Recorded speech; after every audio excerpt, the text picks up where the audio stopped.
Vamos a construir un proyecto que usa interfaces. Tengo el paquete interfaces, el paquete implementaciones y el paquete test.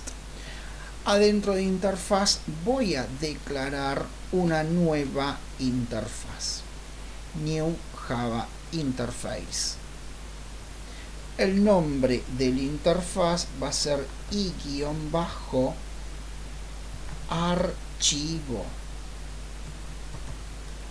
Normalmente, no siempre, pero las interfaces solemos declararla iniciando con i- para aclarar de que es una interfaz y no una clase.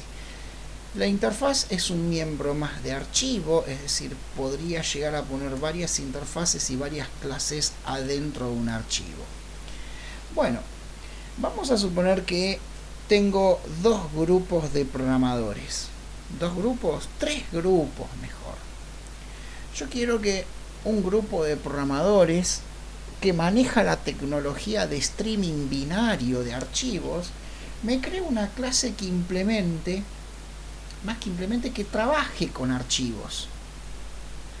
Otro grupo de programadores que maneja la tecnología de archivos de texto, quiero que me cree una clase que maneje archivos de texto.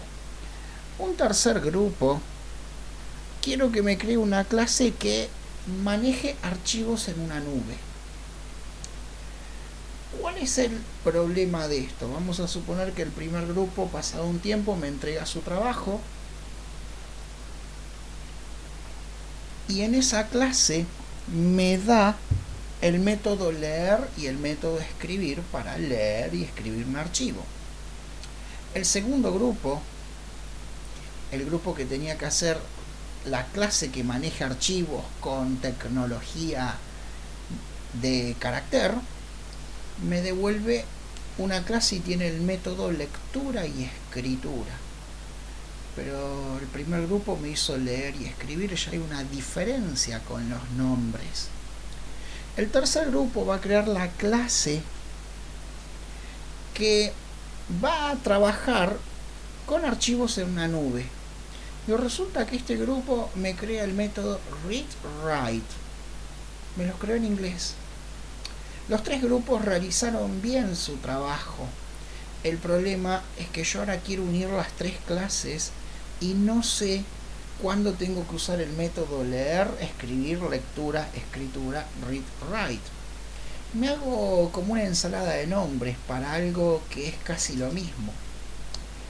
En realidad, yo debo definir la interfaz con los métodos abstractos que yo quiero, con la entrada y salida de parámetros que yo quiero, y cuando doy la orden de trabajo a cada grupo, le tengo que decir implementando tal interfaz.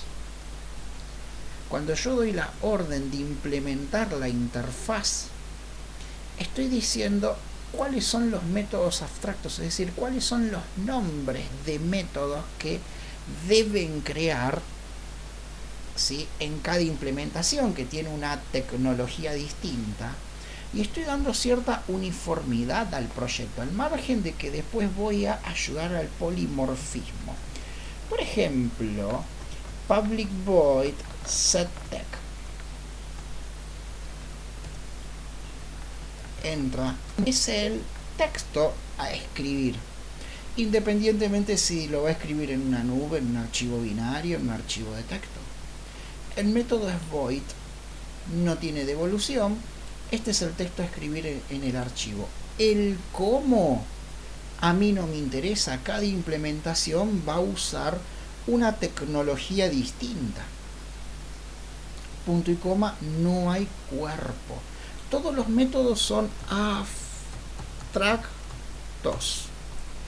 Realmente es redundante agregar la palabra abstract porque un método ya es abstracto dentro de una interfaz. No lo necesito. También todos los métodos son públicos.